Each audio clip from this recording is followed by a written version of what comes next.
Hello everybody, welcome to Uplink, and today I want to check out the teaser and see if we can pick apart some details in this teaser, and that gives us an idea of what's going to be in there. Also, make sure you are subscribed and notified. Hit the bell. I think that's what it's called, hitting the bell, because we'll be live reacting and live streaming the event on August 12th at 9 a.m. MST. That's what it is for us, at least. So we can all watch and enjoy the awesome Exodus short film together. Welcome to Uplink. I'm pumped. Let's jump right into here and check it out here. The world wants to forget we exist. Protocol AB0. Seriously, guys? Okay, a boob. AB008117. Come on, guys. Have some professionalism. You just said a boob 117. A target OZ alias unknown. Interception unit uses Raven Rock Naval Signal Corps. Date of transmission October 20th, 2042. Running trace. We will force them to see. Okay, I want to check these out here. Okie dokie. We've got a ship, nothing else there. Boom. Huge storm, kind of just highlighting the awesome weather effects that they're going to be bringing in this Battlefield game. I wonder, is there anything like hidden in the little transition? Ah, Ghost Spy so quickly! Okay. No, doesn't look like it.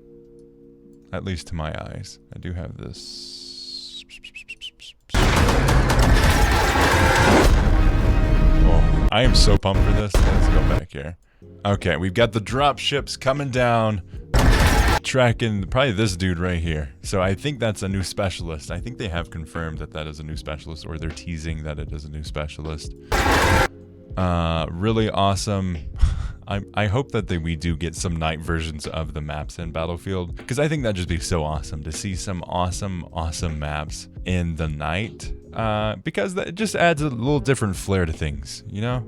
Am I the only person? Like, for streaming and videos, obviously night content is, or maps isn't the greatest, but I do enjoy it just from like a player's perspective, because it's just super cool. Also with ray tracing on the current gen or next gen consoles, people with beefy graphics cards that are going to be able to do that. I think it's going to be pretty cool to see some ray tracing in this.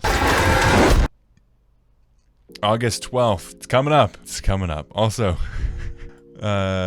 there's 278 people already waiting. I have been checking in at, like, when it first got announced, there was like 1,000 people that checked it out, and the next day I was like, there's got to be only like 2 people.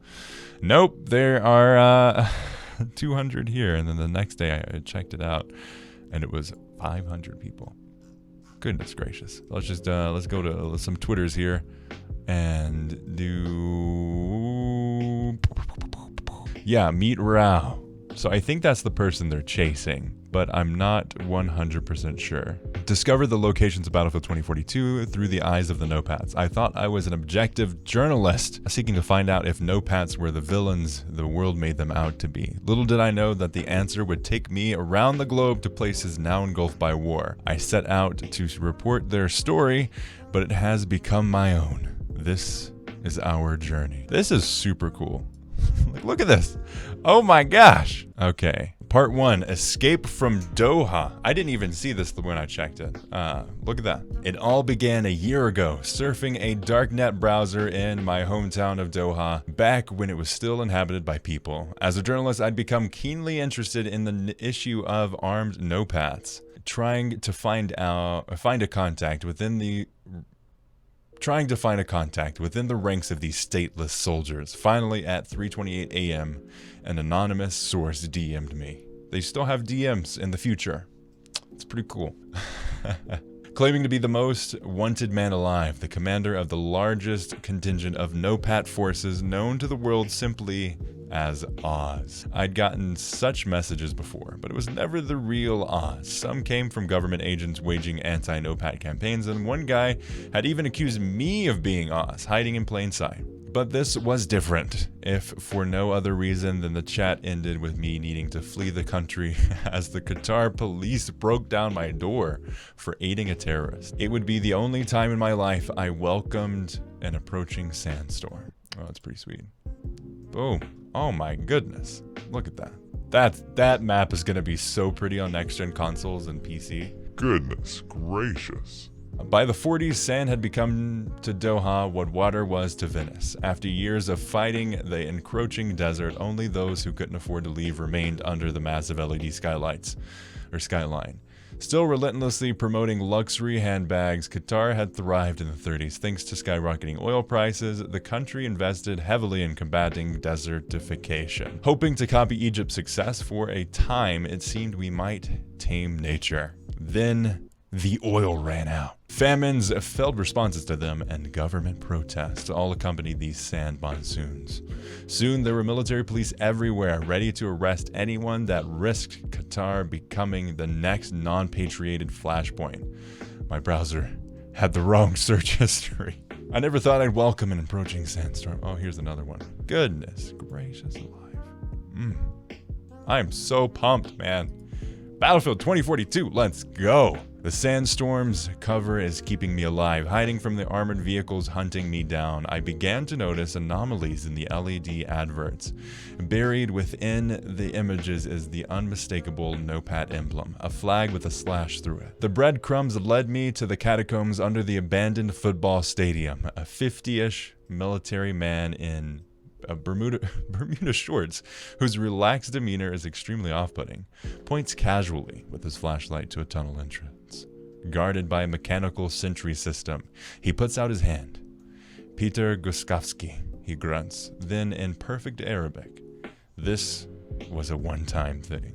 A crossed-out flag, the unofficial sign of the NOPATs. As I disappeared into the dark while the wind howls overhead, I wonder if I'll ever be able to call Doha home again. Little do I know that in less than a year later, Qatar would be a failed state, and the city of Doha lost to sand. I don't like sand. Whoa, it's pretty deep, man. The Magic Act, November 1st, 2041. Along India. Be careful what you wish for. Almost 2 months after fleeing Doha, Oz's breadcrumbs led me to a safe house made of shipping containers in India, filled with NOPATs armed to the teeth. Amongst them were a former intelligence officer, former doctor, nightclub bouncer, car mechanic. They all tried to hide that side of themselves, the former. But if you looked hard enough, you could find it in every tall tale and wry smile. Naveen Rao is what you call a people person. As Specialist Naveen Rao, a notorious Indian hacker and ex-Marcos officer, explained it to me. Armed task forces cropped up in the 30s when moving cargo between the non-patrioted around the globe became a lethal occupation. In response, world governments cracked down on all NOPATs, treating them as smugglers and pirates. To that, Rao can only shrug. That's why we always wear eye patches when delivering food rations to stranded families. Who else is going to help the NOPATs, if not other NOPATs? Was Rao's spin the whole truth? There was only one way to find out. Of course, this task force seemed to be without one key ingredient. A boat. The fact that we were in Along, the largest ship-breaking yard in the world, provided a clue. This was going to be a heist. Ooh, that's cool. Shipping is a simple business. More goods than ships, the price goes up. More ships than goods, the price goes down. In the late 30s, in the wake of the Second Great Depression. Good gravy, that's only what? That's only 9 years away. Don't tell me stuff like that. Battlefield, come on, man. The world had nothing to move. To prop up prices, the industry turned to ship-breaking facilities like Along to convert unused and weathered fleets back into high-tensile steel. But soon, Along became famous for something else. Magic.